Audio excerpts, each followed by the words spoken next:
All right. Hi, Mom League. We're here to do another fabulous interview.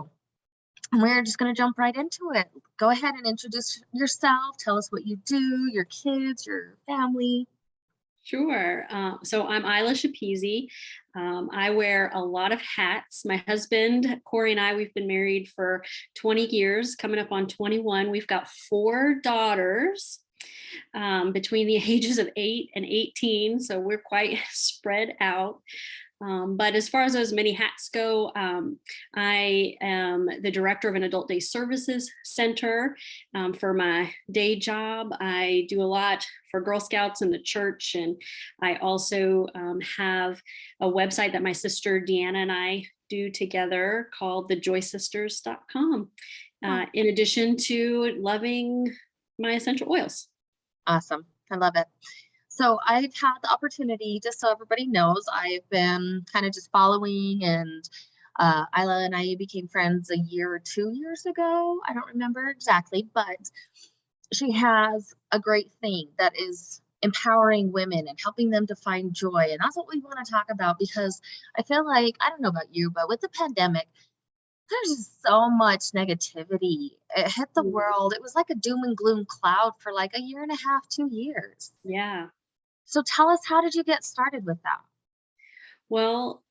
So what happened was in 2019, my mother got diagnosed with lung cancer and she passed away in September of 2019. And I have two sisters, and all of us worked really well together, supporting her, taking care of her, making decisions for her. We grew really close at that time. And so it was a natural point after my mom's death where we just continued to support each other, and we were making sort of revelations and speaking out loud about how, to each other, how we were handling the grief. My one of my sisters, actually both of the other ones, and they would be okay with me sharing this, struggled with anxiety real bad as a result, and I was deep in grief and depression. So I had had postpartum depression after one of my daughters was born, and then that resolved, but the grief really brought a flood of that back. And so we were talking, trying to figure out and talk through the grief and the anxiety and the depression. And I'm a recreational therapist. Here's another hat. I'm a recreational therapist. And so I believe in non pharmacological treatment as a supplement. Now, there is definitely a place for medications and doctors and things like that, but there is also an important role that non pharmacological interventions play in what we do to heal ourselves emotionally, physically, spiritually. And so, our family has had a history of some mental health issues, and medications has not supported them or worked well. And so in my grief, I sought a counselor who I chose because they said they do not um, usually push pills. And so I went to her twice. And after going to her twice, she said to me, I don't really recommend this usually, but I really do think you need some medication. And so I told her about my family history and how I wanted, how I wanted to wait and try some other things. And basically I told her, I want, I'd rather deal with the devil I know than the devil I don't know right now. I wasn't in a space with my family, my kids, where I felt like I could really try a bunch of different antidepressants until I got the one that worked. And then again, I was scared because the family history showed that for us, for my, for my family, they don't work that well. So I thought, okay, I need to really start employing all of these interventions that I know from work, for myself. I was already doing some things, but I was like, okay, I really need to just really focus on myself and getting better. I was at the point where I was hiding in different rooms of the house because I just was overstimulated by the children and I couldn't engage with them. I felt really numb. I felt like I was on autopilot. And I said, okay, I need to do some self-care. What am I going to do? And I thought, right now, I just want to take a really great bath. I just want to get and have like just a really great bath. So, and I was like, I'm going to get some essential oils. So I did my research. I got some essential oils. I set my bath up. And once I started to do more and more research on essential oils and realizing the role that they could play for me and my healing, I started to use them more and more. And in that process, I became friends with some new people. And I introduced my sister to the essential oils, and she was also starting to see a lot of relief in her anxiety because of them. And as we were finding some relief, we were having more and more conversations about what does it mean now? Like, we look back at our mom's life and how she had a hard life and how she lived and the decisions that she made. And what are we really on this earth for? Right. And just having some really hard conversations and realizing that we have been living on autopilot for far longer than the last, year that mom was sick and that we've been grieving. And what was it all for? What was it all for? Like, there's no purpose in that autopilot and all of the things that we were doing. And so, of course, my mom died in 2019. I started with the essential oils in November. And then in December was the first hint that COVID was in the world. And we shut down in March. And so we were home with the kids that I had previously been hiding from. And our whole world was upside down. And I needed a new, fresh way to look at the world. And so I started doing some professional or personal development, doing some reading, still again, talking with my sister, and just realizing that there are other women in the world that feel like we do. We've come to this realization, and there are probably women stuck in autopilot, they don't even know it.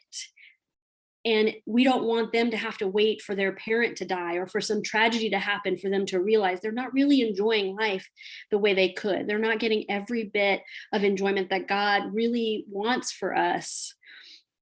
And so we wanted to just motivate and encourage. I mean, we also know that there are plenty of women out there who are suffering, who are just desperate for joy, who just need a glimpse of hope. And so Deanna and I and my other sister Randy, I mean, our life hasn't been all, roses and lollipops. It's been, we've had some hard times too. And so we feel like we really relate to a wide range of women and that we can speak to some of the issues that they have. And so it was really this progression of us dealing with grief and finding essential oils and having these conversations with each other and finding a deeper sense of purpose for empowering women to take hold of their happiness and their joy. Do you feel like you get a lot of backlash when you say that you use essential oils? It's a mixed bag.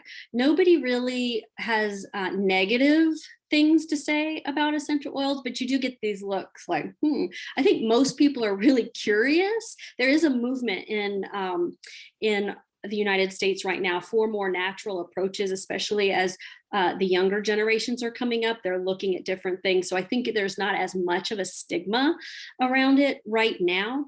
And so the only thing is you have to be careful, right? Because there are essential oils out there that are awful. Like, please, anybody watching, do not buy essential oils from a box store, like a grocery store, or, I don't want to name any particular store, but make sure that you're buying from a credible source.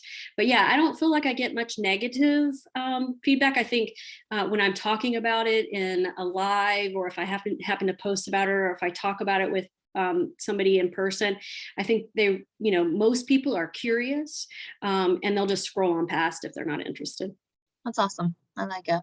Yeah. So in doing this joy and empowering women to find that joy and helping yourself, what has been the biggest takeaway for you personally?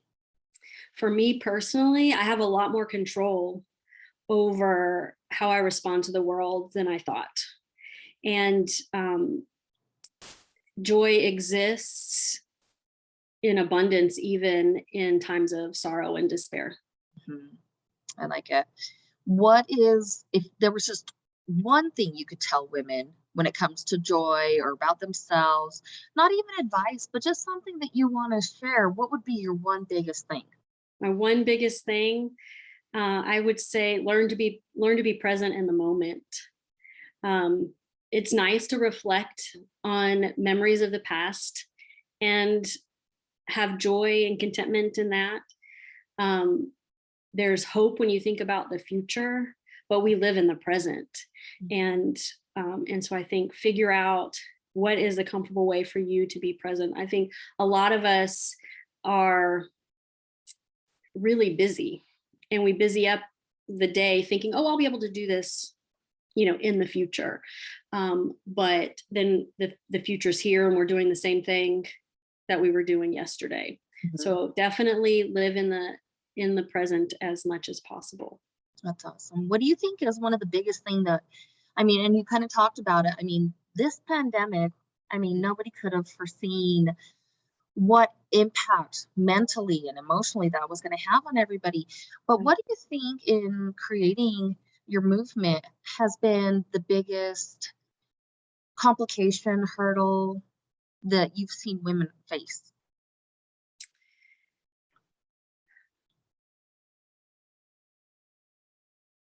I think isolation Mhm. is the biggest hurdle. And I think we're still dealing with it now. There's still this stigma, right? That if you catch COVID, oh, like you might as well be a leper, even now when people understand more about it and the more recent variants are not as severe as the past ones.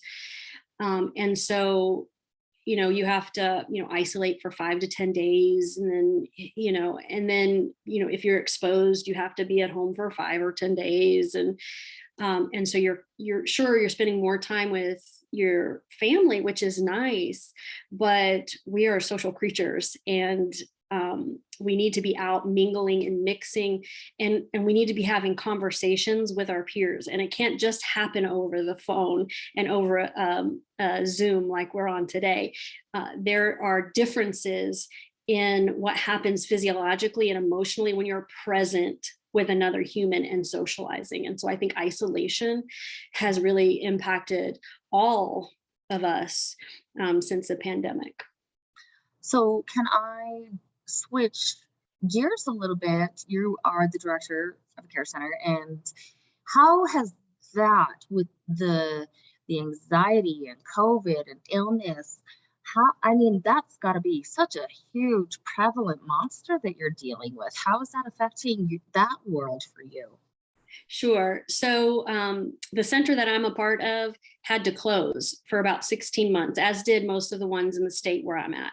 The We reopened, and we have a lot of people who are interested in signing up for the program. Most of those people are people who have reached a desperate point, or have like they are it's a new situation, but the caregiver still needs to work. Mhm. So, but then we've got a huge population of people who really need our services that are still afraid to come out. They're afraid of getting sick. They're unsure about mingling and socializing, and the impact of isolation on somebody with dementia. So most of the people that I work with have dementia or Alzheimer's disease, and the impact of isolation on somebody with dementia is, if it's significant for us without dementia, it's even more significant for people with dementia. So we see their cognitive status declining. So people who were using our program prior to COVID, um, very few of them are with us now after we've reopened. What do you think, not even maybe advice, maybe it is advice, but what is one thing you would like to do to spread that joy? We have this in every single platform, media platform, that they're going to hear this. What is something you would say to those women to help them find joy? To any women, or are you speaking of caregivers? Any, all. Yeah. So other than figuring out how to be present in the moment and recognizing the joy, I think one of the best places that anybody can begin to see the joy and the blessings of life is with a gratitude journal. And so I would sit down, I would sit down every morning and make it a ritual. If you have essential oils, add some essential oil aromatherapy to that time, and write 3 to 5 things every morning that you're thankful for. But it can't just be, oh, family, friends, my dinner last night, right? It has to be, very specific. So it might be, today I'm thankful that my daughter felt comfortable coming and asking me this question. Mm-hmm. Or today I'm thankful that I was able to hug this person and help this person feel better.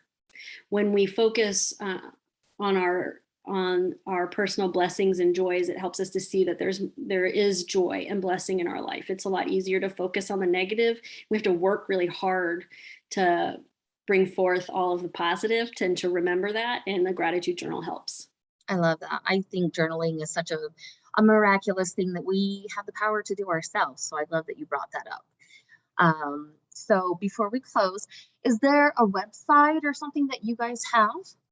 Yeah, so my sister and I, we operate a website. It's called thejoysisters.com. And you can go there and sign up at that website. And we have a blog that we write that goes out weekly most of the time. But I am a mother with other jobs and 4 kids. So but for instance, the blog that we just posted this week was on scarcity and abundance mindset. And so we really focus that blog on little tidbits to motivate people to think about finding joy across, all areas of wellness, spiritual, intellectual, emotional. Yeah. Awesome. I love it. So we'll put that up with our link to the video. So that's great.